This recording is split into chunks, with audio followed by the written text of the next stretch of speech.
Breaking news lang to. Ha? May nababaliw na naman. May nababaliw po dito.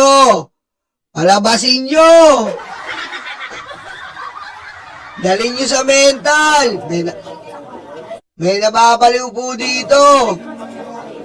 Okay? May press con po si Impacta. Ha? May press con po. Pero yung press con, puro sumba, tapos bandang dulo, sasabihin niya na tatakbo na raw po siya as if naman na mananalo. Diba? As if naman po na mananalo at sinasabi niya lang yan. Bakit sinasabi niyo, Lo? Kasi nga po, ngayong week na po, ipa-file ang sa Commission on Justice ang impeachment niya. Aray ko. Kaya lahat po ng pagpapaawa ay gagawin. Nakaitim pa ang Impacta. Aray ko. Okay, ito, simulan na natin. Mamaya na tayo magkwentuhan, ha? Mamaya na tayo magkwentuhan. Okay, ito. Magandang umaga. Statement niya. Okay.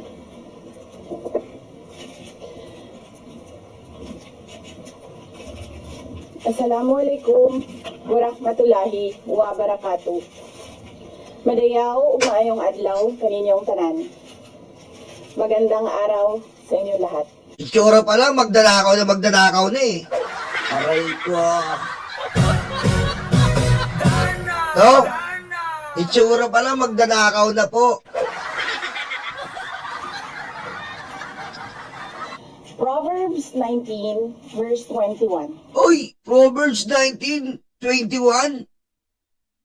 Ano nakalagay dyan? Saan Biblia yan? Biblia ng demonyo? Patayin mo si BBM, no joke. Aray ko. Patayin mo si BBM. No joke.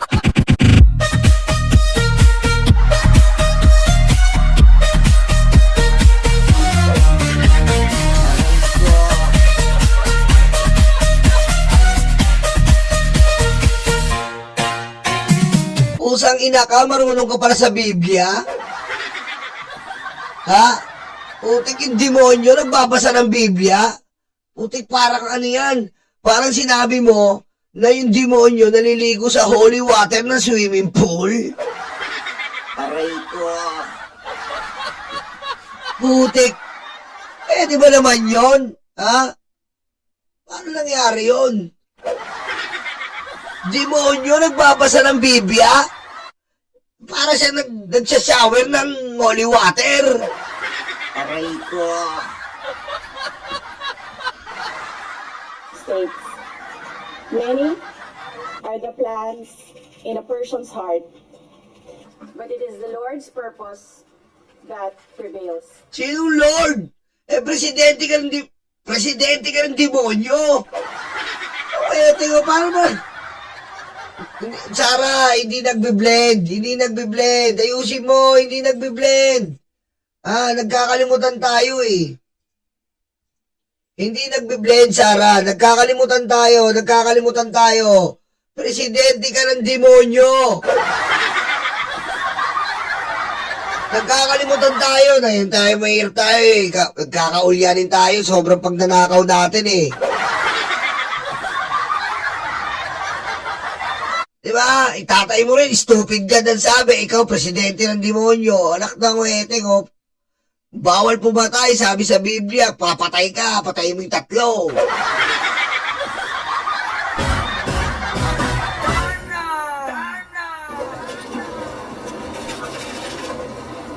It took me 47 years Oh, to understand that my life was never meant to be only mine.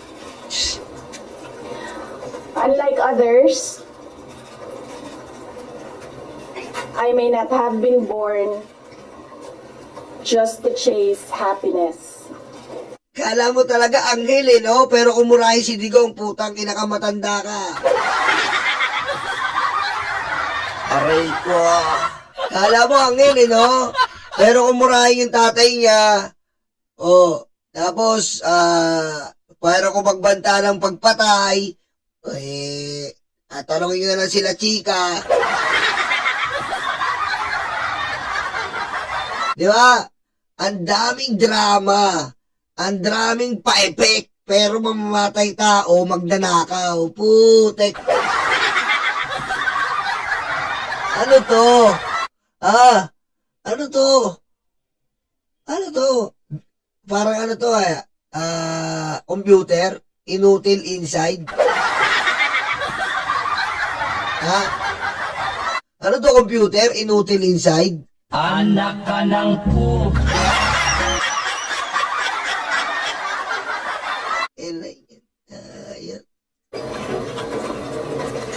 For a long time, I questioned the weight of responsibility to my family, to my country, to everyone who called on me.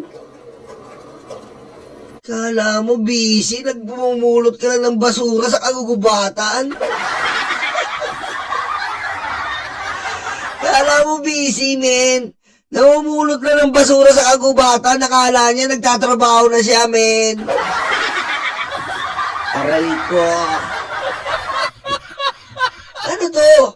Namulot ka lang ng basura sa kagubatan, nakala mo nagtrabaho ka, tapos pag may baha, iiwasan mo, mag-outing ka at mag-swimming. Aray ko. Anak ka ng po. Today, I have peacefully accepted that my life is unlike any other. Sa unang mga buwan ng aming mga termino, nakita ko na ang kawalan ng katapatan ni Bongbong Marcos Jr. Siyempre, sasama ang Pangulo, gagamitin. Di ba? Parang tatay niya, ginamit ang dilaw. Siniraan si Pinoy, siniraan lahat. Lumang estilo. Di ba? Siniraan si Trillanes, siniraan si De Lima. Lumang estilo. Lumang estilo gagamitin. Ganyan pa rin, sisiraan si Bongbong Marcos na yung tao ang nagtatrabaho, siya namumulot na ng basura, biglang magsiswimming. Aray ko. Sa mga pangakong binitawan noong kampanya. Pati na sa kanyang sinumpaang tungkulin para sa bayan. Ikaw, ano ba sinumpaan tungkulin mo? Ayusin mo yung DepEd. Hindi ka na-promote ng national defense kasi nga ang target mo doon, maayos na relasyon sa China para dire-diretso ang pagdila nyo ng betlog. Pangalawa, defense para yung confidential funds makukuha mo dahil sobrang laki pag sa defense department. Aray ko. Anyway, wag na yun. Dito na tayo sa DepEd. Nasa na? Ginost mo lahat. Ghost student. Ghost scholarship. Ghost school. Ghost ng ina mo.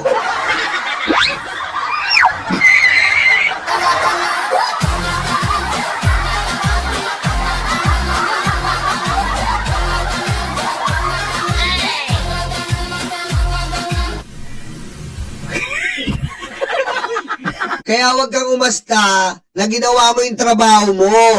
Nakakadiri ka, nakakasuka. Nasaan na ang ginawa mo sa DepEd?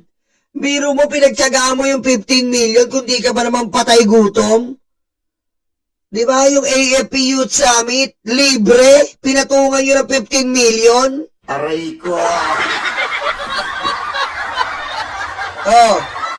Ngayon, aasta ka, isisisihin mo si Bongbong Marcos. Si Bongbong Marcos nagtatrabaho, Pangulo, ikaw, spare tire ka na nga lang, anak ng buteti ka, wala ka pang ginagawa. Anong ginawa mo? Nasa yung DepEd, pinakamalaking pinakamalaking departamento, importante sa buong Pilipinas. Ginago mo. Oh, ninakawan mo na ng ninakawan. Nilagyan mo ng confidential funds, pati OBP nilagyan mo ng confidential funds na dati namang wala. Aray ko. Oh, tinatanong ka, nasa lang ang confidential funds, nasa sila ang piatos. Hindi daw pwede sabihin. Binabago mo yung konstitusyon. Pwede naman mag-executive session, doon mo sabihin. Hindi mo masabi kasi ninakaw mo. Aray ko. Oh, tapos aasta ka ngayon na ikaw ang bida, ikaw ang kailangan maluklok. Putik, nagkanakawan na tayo habang buhay. Aray ko. Diba, yung bago ka umasta, siguraduhin mo, hindi ka mababalikan. Wala ka mang pinapaliwanag dito, Sara. At nababalitaan namin, baka tatakbo na naman kayo sa Supreme Court. Aray ko. Oh, diretso natin. Dahil hindi ko kinaya na maging bahagi ng 2025 national budget na tagtad ng katiwalian, pinili kong umalis sa kabinete. Anak ng weteng, kailan ka ba nag-resign? Anak ng weteng naman, divert ka na naman Sisihin mo na naman yung budget. Sino ba unang nagnakaw? Ikaw ang magnanakaw, kasi yung mga alipores ang tatay mo. Aray ko. Oh, parehas naman kayo dumadaan sa impeachment ni BBM Ang kaso, yung kay BBM, wala talagang substance. Walang mapatunayan. Kung kailan naman tapos na yung impeachment, tsaka sila maglalabas ng text, ikaw, wala ka pang nasasabi dito. Tumakbo ka sa Supreme Court para hindi makita yung pagnanakaw mo. O ngayong week, kaya natataranta ka kasi ngayong week na harap na kayo, boy! Ha? Kahit alam ko na, mula pa noong 2023, na ang magiging kapalit ay ang aking impeachment. Anak ng weteng, alam namin. Nakatanda mo ba yung press con mo? Gusto mo nga naka-helicopter ka ganun ka ka-impacta. Ano sabi mo? Bakit mo pinaprioritize yung mga gabinete mo sa sumakay sa helicopter? Di ba sa usapan na natin? Kapag susunduin ko yung anak ko, naka-helicopter ako? Pagayon sa BBM, no joke.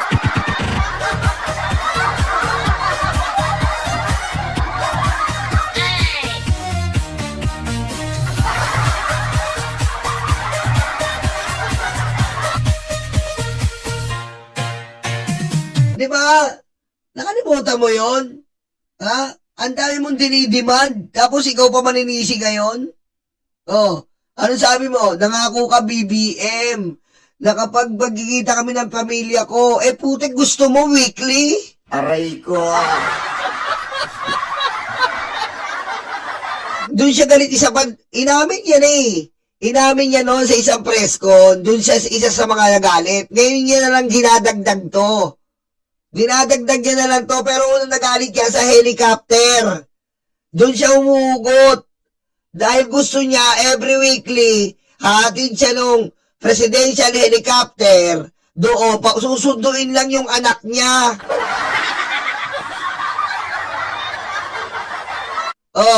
Susunduin lang yung anak niya. Nangako daw si BBM na kailangan niya makita yung anak niya. Kailangan susunduin ng helicopter, presidential helicopter. Nagalit pa kay Ma'am Lisa. Bakit daw pinapagamit kay Ma'am Lisa? Aray ko. Minsan lang ginamit ni Ma'am Lisa dahil nga may event. Siya nagalit. Pangako mo yan, kailangan susunduin ko yung anak ko, di ba? Aray ko. Oh, gusto niya tablayin si Epelisa, siya ang isakay sa helicopter, pupuntahan niya yung anak niya doon, susunduin. Anak na puti ko, hindi ganon. Ba't tayo mong gumastos? Ang dahil mo naman ninakaw. Ipa-helicopter mo yung anak mo, markila ka kung gusto mo. Oh, diretso. Mga kababayan, humihingi ako ng paumanhin. Patawad Uy, kung tinulungan ko mahalal si BBM. putik no, ang kapal talaga ng mukha nito, no? Nuknukan talaga. Sara, halos araw-araw namin nire-react dito yung tay kami naman. Walang sumusuporta sa inyo. Troll farm lang kayo malakas. Konting iya naman. Anong tinulungan mo? Mayor ka palang magnanakaw ka na. Half billion ang confidential funds mo. Si BBM nga nagkamali eh. Di ba? Nung nalungkat yung confidential funds mo nung mayor ka, half billion. Nakakalula, daig mo pa yung Quezon City, Makati, Pasig, daig mo ang mga rising cities sa Metro Manila. Rising cities ha. Ibig sabihin, nandito sila sa urban places. Ikaw na nasa probinsya, half billion ang confidential funds mo. Tapos nung magre-reimburse kayo sa Quadcom ng confidential funds, hindi nyo alam paano i-reimburse ang confidential funds. Kasi sanay kayo simula sa tatay mo hanggang sa mga kapatid mo, ninanakaw nyo yung confidential funds. Di ba? Tapos sasabihin mo, sorry, tinulungan ko si BBM. Ikaw ang natulungan dahil wala kang kwenta-kwentang mayor. Oh, ikaw ang natulungan, Marcos na yon. O, kita nyo, underestimated nyo yung Marcos. O, nasan yung mga kaalyado nyo? Nasan yung tatay nyo? Nasa kangkungan. Hindi mo ina-underestimate yung Marcos. Yung Marcos kasi, ilang salin lahi na nang nawala ang Marcos. Nasaan ang proyekto ng Marcos? Andito, ginagamit ng mga tao. Marcos yun eh. Sige nga, yung tatay mo, na pinakamagaling na presidente, nasaan ang proyekto? Kaya, magprangkahan lang tayo dito. Ang proyekto ng Marcos, ilang salin lahi na. Nandyan ang proyekto, ginagamit. Ina-upgrade pa nga, ginagamit pa nga ng iba't ibang presidente para i-upgrade. Yung tatay mong pinakamagaling, leche ka, nasaan ang proyekto? Dolomite Beach. Ayun, tigasalo ng basura ng Cavite.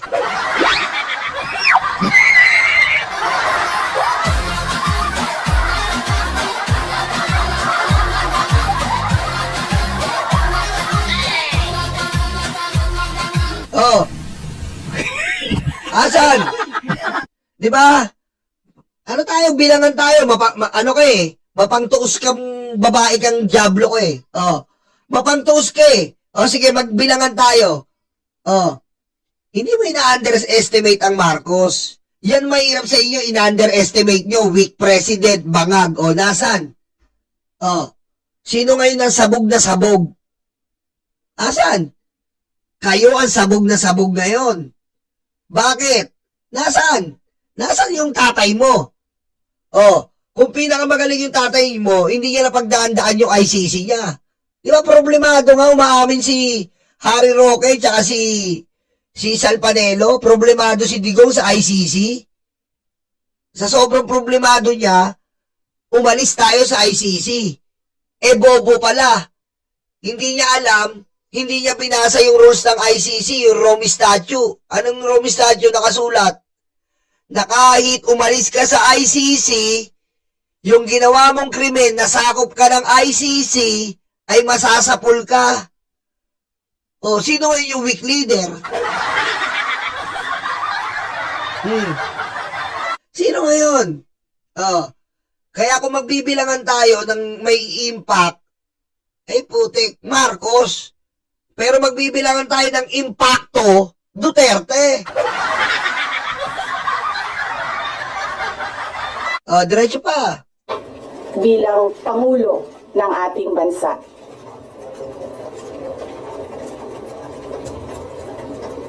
Patawad. Kung humingi ng tawad, kala mo may nagawa ang puta. No? Kung humingi ng tawad, kala mo may nagawa eh. Kala mo may nagawa yung tatay niya eh. Oh, sabihin na natin, war on drugs. Pero nasa yung war on drugs ngayon? Nasa ICC. Oh, nagawa ng tatay mo yung war on drugs. Anong nangyari? Nasa ng war on drugs? Kinikilala ba? Kinikilala. International Criminal Court. Aray ko. Ah, tama si Ma'am Christina. Patuwad. Tumuwad ka na lang kay Sami Uy.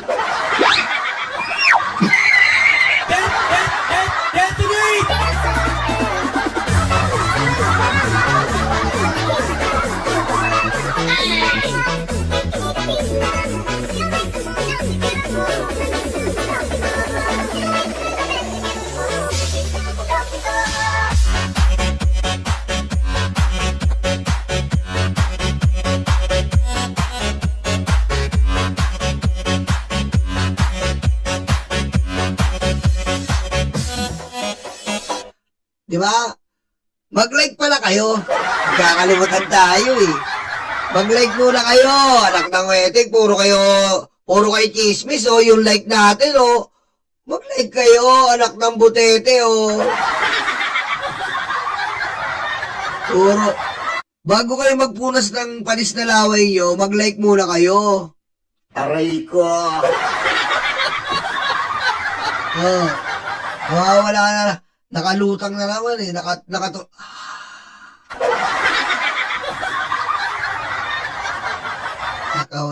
O, tamo, gumalaw yung like, oh. 100 kagad na dagdag. Aray ko. Kung hanggang ngayon Oh, ay marami pa ring Pilipino oh. ang nalulunod sa baha ng dahil sa malawakang korupsyon. Oh my God, ang tindi. Ang dami daw Pilipino nalulunod sa baha. Tama naman eh. Pero, nung nalulunod sila sa baha, nasan ka? Nasa Taylor Swift. Romeo, Romeo, I will never be alone. So do it, I will gonna want it all. I'll be the princess, I'll be the princess. The love story, baby, you just say yeah. Aray ko. Yeah. Kung nalulunod ang mga kababayan natin sa baha, sabihin mo nang, sige na, nalulunod na, sabihin na natin, nasan ka? Nasa concert ni Taylor Swift. Nasan ka? Nagpapatato ka sa Baguio. Nasan ka? Nandun ka sa Quezon Province, nagsiswimming ka. With matching, nanonood ka pa ng apoy. Kami ang apoy na susunog sa inyo. Oh, diba? Nandun ka nung mga panahon na bumabagyo. At sa sobrang kapal ng mukha mo, umatin ka pa ng kasal habang bumabagyo.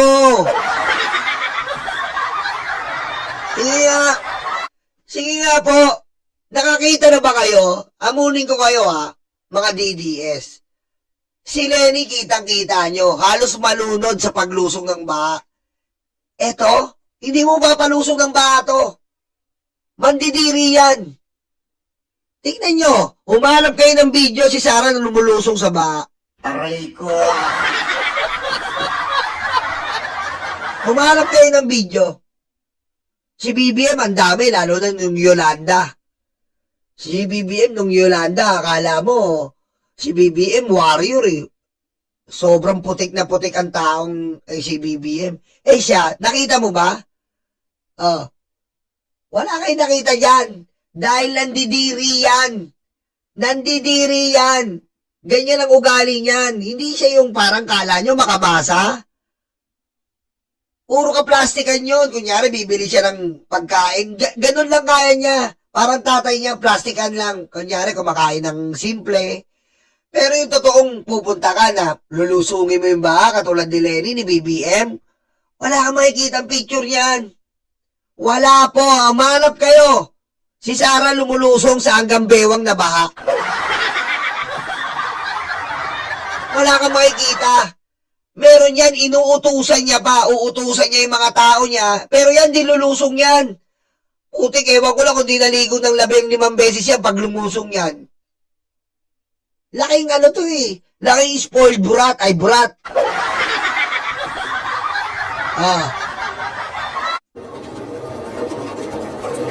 Patawan. Kung lantaran ang pang-aabuso ng ating mga institusyon para sa pansariling interes ng mga politiko. Patawan. Kung patuloy ang pagtaas ng presyo ng mga pangunahing bilihin. Anong gagawin mo? Bakit may magagawa ka doon? Aray ko. Bakit? Ano ba gagawin doon? Yung sinasabi mo yung normal lang eh. Tumataas ang presyo, tumataas ang bilihin, tumataas ang gasolina, leche ka. Ano ka papatawad mo doon? Normal yun. Ang buhay mo talaga ng vice presidente yung magpe-presidente. Bumaba. Oy, pigilan mo yung bagyo para walang baha. Aray ko. Diba? Oh. Paano mo pipigilan yung baha? Alam ka naman sa 6 years. Kailangan makumpleto ni BBM buong Pilipinas. Oh. Paano mo magagawa yun? Kailangan buong pondo ng Pilipinas nasa DPWH para maayos lahat yan. Ganun yata gusto na ito eh.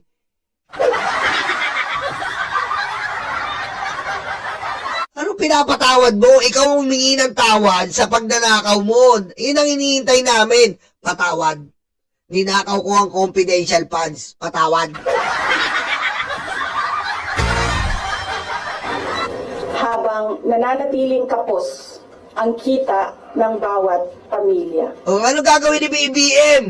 2,000 lahat ng tao, minimum.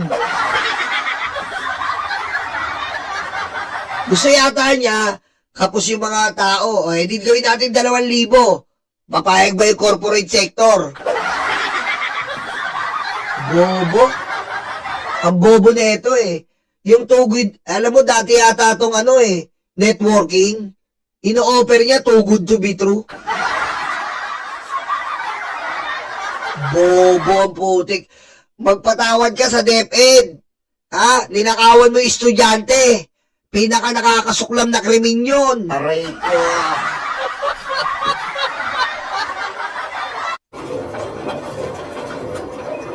Patawad. Kung wala man lang tayong tunay na seguridad Hoy! sa pagkain. Putik, wala tayong seguridad sa pagkain.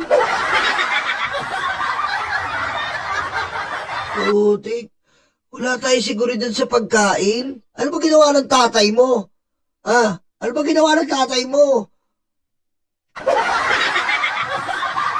Ha? Wala tayong seguridad kasi nga, yung tatay mo, hindi pinatawad miski manging isda impacta. Yung manging isda, kailangan hati pa tayo ng Chinese. At kayo natawad doon, sisihin mo yung tatay mong demonyo. Ha? Maliliit nating mga kababayan, kasalat sa buhay, mangingisda na lang. Ano sabi ng tatay mo? Hayaan nyo na yung mga Chinese na yan, hati na lang kayo. Hati na lang kayo. Hayaan nyo lang yan mga Chinese. Hati na lang. Biro mo, ang liliit na lang biro mo, malalaking mangingisda ng China. Hahatian ang mga mangingisda. Kasi hingi ka ng tawad. Murahin mo yung tatay mo.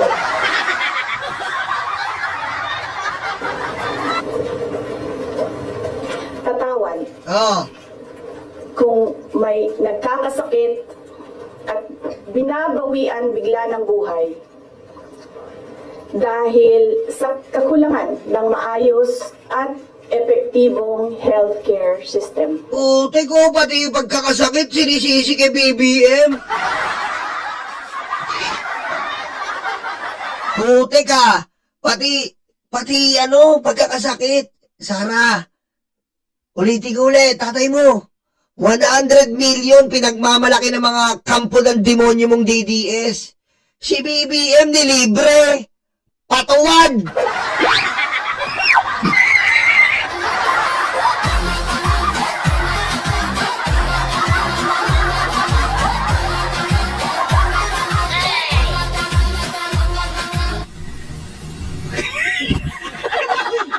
Sara, hindi mo kami madadala sa mga ilusyon. Sige na, given the fact, tatay mo nagbigay ng 100 million sa PGH. Si BBM nilibre lahat ng DOH sa ospital. Ha? Libre! DOH sa ospital. Nagkalat na sa online, ang daming nakikinabang. Libre po. O, anong ginagawa nyo? Tinitwist nyo. Anong patawad? Tatay mo si Raulo. Oh. Namamatay kami ng pandemya. Namatayan kami ng mga kamag-anak ng pandemya. Yung tatay mo, binigay yung pera ng pandemya kay Michael Yang. Kaya kailangan ikaw talaga humingi ng tawad sa amin dahil yung tatay mo at ikaw ay demonyo. Aray ko. Kaya Sara, pinapalamon ko sa'yo sa kasinungalingan mo. Yung tatay mo, siya ang may kasalanan bakit ang dami namatay ng pandemya. For the record to, hindi to katulad mo na puro ka imbento. May record to. Meron kaming katibayan. Ayan, si Duque. Oh, binigay kay Michael Yang ang proyekto ng Parmali. Ano nangyari? Ganda matay-matay ang Pilipino. Bakit? Ninakaw ang pera. Oh. Ngayon, sasabihin mo patawad? Tatay mo humingi ng tawad dahil demonyo kayong pamilya. Oh.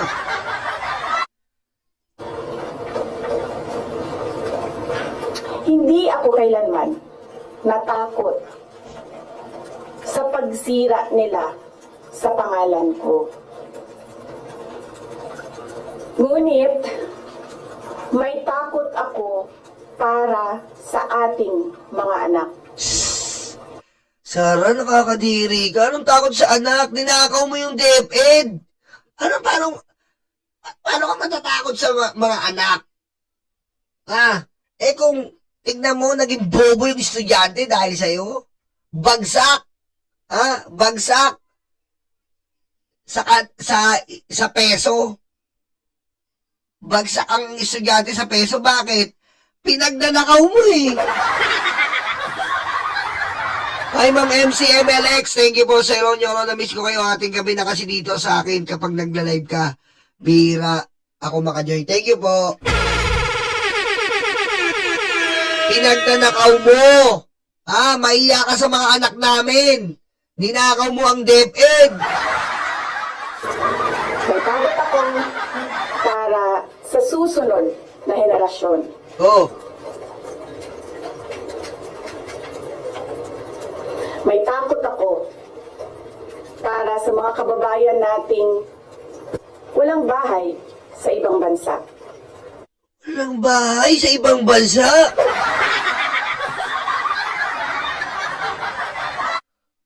Ang lalim na nauna daw.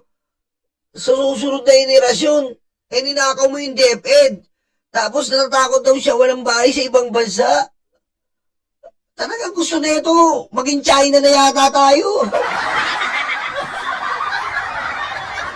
Ano to? Kung gusto yata niya, maging China na tayo. Kailangan may bahay tayo sa ibang bansa. Aray ko. Kininim, ano to? Isipin mo, Sarah, kung lahat tayo, 150 million, magkakabahay sa ibang bansa. Eh di nagreklamo sila. Sarah, ganun gusto mo, magkaroon tayo lahat ng bahay sa ibang bansa? Ganun ba? Eh di magre-reklamo yung ibang bansa.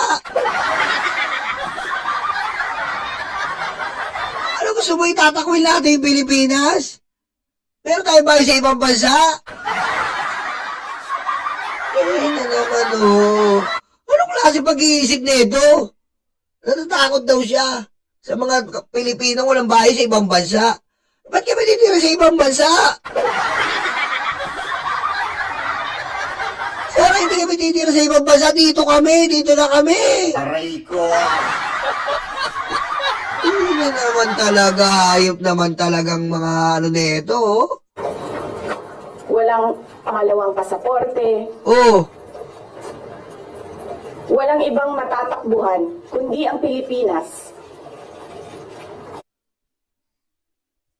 ano daw? Pati passport nila, ano ba? Ba't yung iba pinili dito? Ano ba ang hirap ng buhay dito? Ano ba ang pagdaanan namin dito? Dito kami, ba't ini-endorse mo na? Kumuha kami ng passport para magkaroon ng bahay sa ibang bansa. Wala ka sa tama mo. Ba't kami iiwan namin to? Anak ng puteti ka, Sarah, oh. Ba't ini-endorse mo yun na wala kayong pasaporte, wala kayong ano sa ibang bansa? Butete. Sarah, kahit anong mangyari, kahit malunod ang Pilipinas, kahit bombahin kami ng China, dito kami sa bansa natin. Ikaw kasi, konting ano mo, lilipad na kayo, mga hayop kayo, may bahay na nga kayo sa dahig eh. Oh. Nakabili na yan. Nakabili na sila ng bahay sa daig. Wala pang pera yan, ha? Wala pang pera. Oh, di ba? Tama si Maya Bengay. Ginabanggit niya ng pasaporte ibang bahay dahil pagkatunguhan ng pagnanakaw. Baliw. Aray ko. Oh, imayin pa natin. Kahit ito'y patuloy na nalulugmok sa kahirapan. Oh. Na ako'y kahadlok, nga moabot ang adlaw, na dawaton na lang nato ang kapobrihon, isip, kapalaran. Nga maanad na ta sa sayo, nga mawad-an na lang taog paglaom. Grabe yung itsura. Kala mo talaga matino. Og labaw sa tanan, na ako'y kahadlok,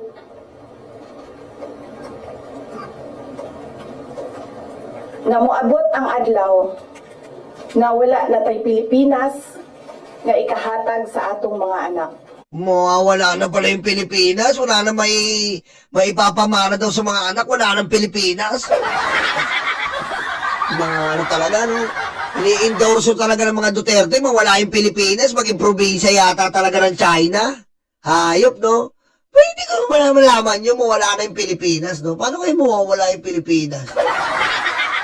Paano kaya yun? May idea ba kayo paano mawala yung Pilipinas? Paano ba mawala yung Pilipinas? Ha? Paano ba mawala yung Pilipinas? Pag-iisip mo, wala ng Pilipinas. Paano kaya yun, no? Ano naman, no? Paano ba yung mawala yung Pilipinas? Nyo lang pakibalik sa Davao yan, si Chucky Lustay, please. Thank you, Diyos May. Kaya nga, eh. Miski Toda, isusuka to, eh. Miski Toda sa tricycle. Isusuka to, eh. I cannot kneel Ay, nag-English before each and every Filipino to beg for forgiveness. Instead, I offer my life, Oy! my strength, Oy! and my future in the service of our nation. Mga kababayan, ibalik natin ang tapang at malasakit para sa Diyos, sa bayan, at para sa bawat pamilyang Pilipino. Ako si Sara Duterte, tatakbo bilang Pangulo ng Pilipinas. Shukran. Any questions, ma'am? Ano daw?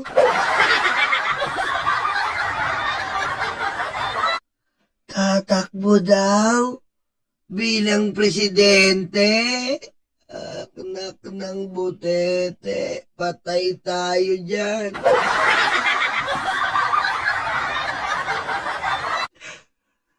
Ano daw?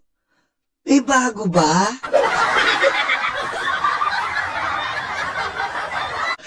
May bago ba doon? Ha? May bago? Ha?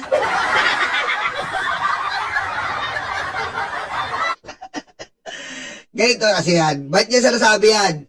Bakit niya po sinasabi yan? Kasi ganito, ngayon pong week, mag-aano na ng impeachment niya. So, ang politika is politics. Politics is politika. Yun ang English. Sinabi niya yan kasi nga para maisip niyang iba daw ay magkaka-impluwensya sa darating na impeachment niya. Siyempre, yung mga iba kakapit sa malakas na puwersa na darating dito sa 2028 election. Diba? Sinabi niya yan para ganon ang maging takbo, maging cycle netong politics natin.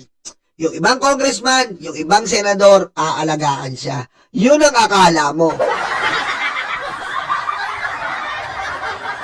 Diba? Yun ang akala mo. Pangalawa, anong issue? Para mapagtakpan na naman ang, etong issue ng tatay niyang parating. Ang issue ng tatay niyang February 23, ayan na yung tatay niya. Ganyan si Sara. Pag may mga big event, papasukan niya, tatakpan niya.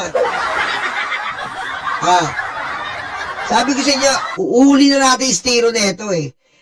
Nung final yung impeachment, bigla siyang nagpa-SWS survey. Huli. Ngayon, magaano yung tatay niya, magaano yung impeachment na naman niya, babaguhin niya na naman yung daloy ng ikot ng issue. Ngayon, tatakbo na naman siya. I-demonize niya itong mga congressman. Pero hindi. Dito natin mapapatunayan talaga kung sino dito ang para sa bayan talaga. Ngayon, pag hindi talaga to na-impeach, wala na. Wala na pag-asa ang Pilipinas. Ginagago na tayo na itong mga politiko na to. Diba? Tatakbo? Hindi na kami wow, tatakbo! Aray ko. Butik Sara, hindi kami nagugulat. Gusto mo na nga ipapatay yung presidente. Dahil atat ka na maging presidente. Sa sobrang desperado mo, gusto mo na nga ipapatay yung presidente. Nag-a-announce, tignan mo, wala pong kwenta yung pag-a-announce niya. For diversionary tactics na naman to. Dinadivert na naman niya yung issue. Dinadivert. Susunod yan, Aatras kunyari yan. Aatras. Na naman. Baka umatras na lang po ako. O kaya susunod niya, magre-resign na yan. Maniwala kayo. Baka susunod yan, magre-resign na po ako bilang vice-presidente. Gaganunin yan. Magre-resign naman yan susunod. Dahil alam niya may ipit siya sa impeachment. Basang-basa yan eh. Basang-basa lahat ng simpatsya. Tama si Ronwel. Lahat ng simpatsya gagawin niya ng hype na yan. Gagawin niya. Sana hindi kami nagugulat na tatakbo ka. Pinapapatay mo na nga yung presidente. Kauupo pa nga lang ni BBM, pinaplanuhan nyo na lang tanggalin. Ang daming issue. Oh, yung bato tsaka yung girlfriend niya sa Comelec. Bibirayin nyo sa BIR para matanggal. Pulburong video. Mautog pa kayo. Oh. Ang dami yung issue kay BBM.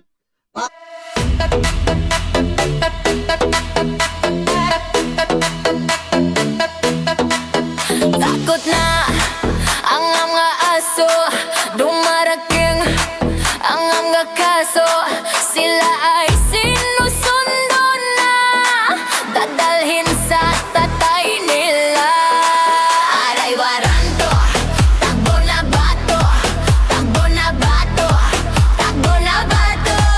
Aray waranto, bakit na bongo, bakit na bongo, bakit na bongo.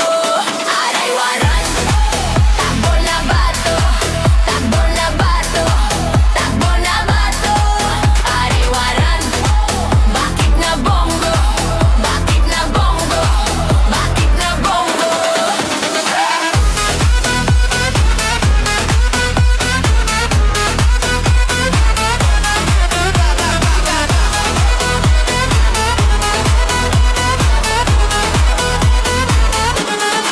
Sabi ni Lord, huwag masama, pero sila ay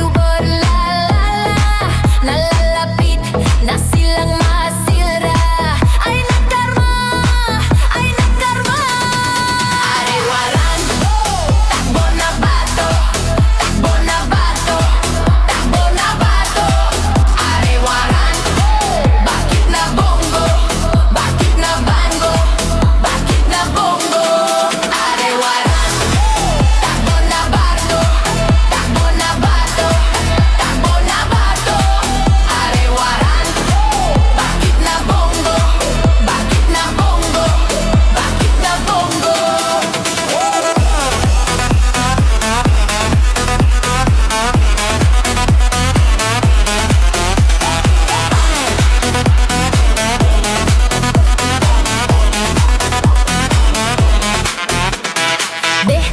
Utakluga, stanga-tanga, utakluga, stanga-tanga, utakluga, stanga-tanga, utakluga, stanga-tanga. Dede is stanga-tanga, dede is stanga-tanga, dede is stanga-tanga, dede is stanga-tanga. Aray waranto, takbo na bato, takbo na bato, takbo na bato. Aray waranto, bakit na bongo, bakit na bongo, bakit na bongo. Aray waranto, takbo na bato, takbo na bato, takbo na bato. Aray waranto, bakit na bongo, bakit na bongo, bakit na bongo. Kuduro yung betlog, tatay niyong karton. Kuduro yung betlog,